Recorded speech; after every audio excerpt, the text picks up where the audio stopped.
Assalamualaikum warahmatullahi wabarakatuh. Kami dari kelompok 5 ingin berdiskusi tentang kelima data yang telah dibagikan di minggu lalu.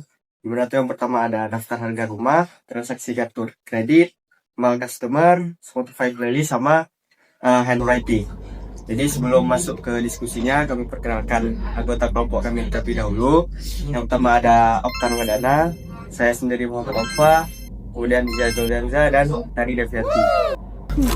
Baik, di sini yang pertama ada daftar harga rumah.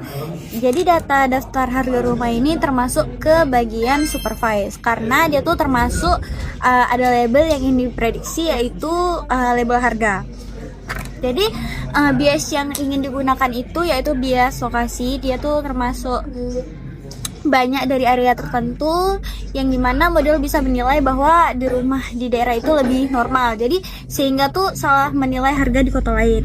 Baik, lalu ada data yang kedua yaitu transaksi kartu kredit. Jadi di bagian transaksi kartu kredit ini dia tuh termasuk ke unsupervised karena datanya itu tidak ada label yang tidak ada label yang ingin diprediksi.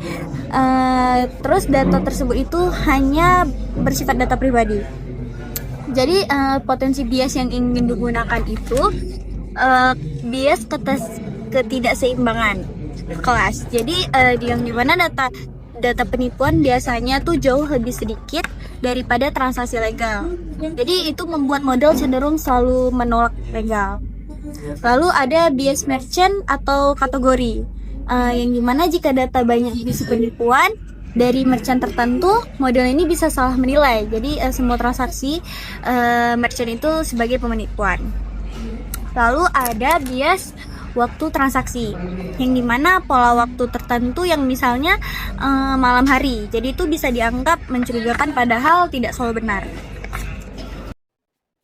Oke, saya Zia Danza akan menjelaskan di bagian mau customer ya. Nah, di data ini kita pakai metode unsupervised learning. Kenapa? Karena datanya nggak ada kolom target yang mau diprediksi. Jadi, bukan tipe data yang kita tebak hasilnya. Tapi lebih ke nyari pola dari data yang udah ada. Tujuannya itu yaitu untuk membuat ngelompokin pelanggan berdasarkan kemiripan, misalnya dari umur mereka, pendapatan tahunan, sama spending score atau seberapa sering mereka belanja di mall. Biasanya algoritma yang dipakai itu ada dua. Yang pertama itu ada Cummins clustering dan hierarchical clustering. Intinya, dua-duanya itu dipakai buat bikin kelompok pelanggan yang karakteristiknya mirip. Tapi tetap ada hal yang harus diperhatiin biar hasilnya nggak bias. Misalnya, kalau datanya cuma dari satu mall atau satu wilayah, nanti hasilnya nggak mewakili pelanggan lain. Kemudian, spending score dan pendapatan harus dinormalisasi biar salah satu variabel nggak terlalu dominan. Kemudian, kalau jumlah laki-laki dan perempuan nggak seimbang, hasil klasternya bisa lebih condong ke kelompok yang jumlahnya lebih banyak. Jadi intinya, kita memakai unsupervised learning buat ngelompokin pelanggan, tapi harus tetap hati-hati sama kualitas data biar hasilnya bagus dan adil. Di sini saya Oktan Wadana Alfarezi, yang dimana saya akan menjelaskan dataset dari Spotify playlist, yang dimana data tersebut ini bertipe unsupervised learning, yang dimana lebih tepatnya itu dia menggunakan association rule atau clustering. Jadi di data ini digunakan untuk menggunakan asosiasi antar lagu atau pola preferensi musik pengguna yang dimana dia tanpa target. Untuk contoh algoritmanya sendiri, dia menggunakan association rule, mining, dan market basket analysis. Untuk potensi biasnya sendiri itu dia menggunakan popularity biasnya sendiri, itu lagu populer akan lebih sering muncul dalam asosiasi, sehingga lagu yang kurang dikenal jarang direkomendasikan. Yang kedua ada user activity bias, yang dimana pengguna aktif lebih mempengaruhi pola daripada pengguna yang pasif.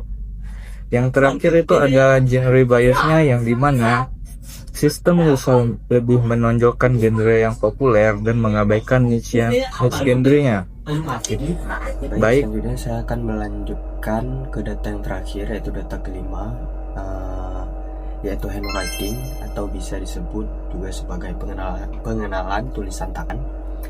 Nah, data kelima ini dia termasuk ke supervise karena dia memiliki label target yang jelas. Jadi karena dia memiliki kolom label, otomatis dia memiliki tujuan atau output yang akan diprediksi.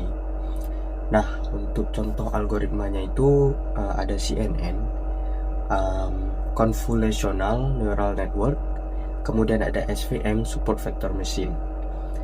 Terus untuk potensi biasnya dia ada dua. Yang pertama ada data bias. Data bias ini terjadi jika datasetnya tuh hanya berisi tulisan tangan dari kelompok usia tertentu. Jadi si modelnya nanti akan sulit untuk mengenali gaya tulisan dari kelompok-kelompok yang lain gitu. Yang kedua, style bias, itu tulisan tangan yang dibuat dengan gaya tertentu.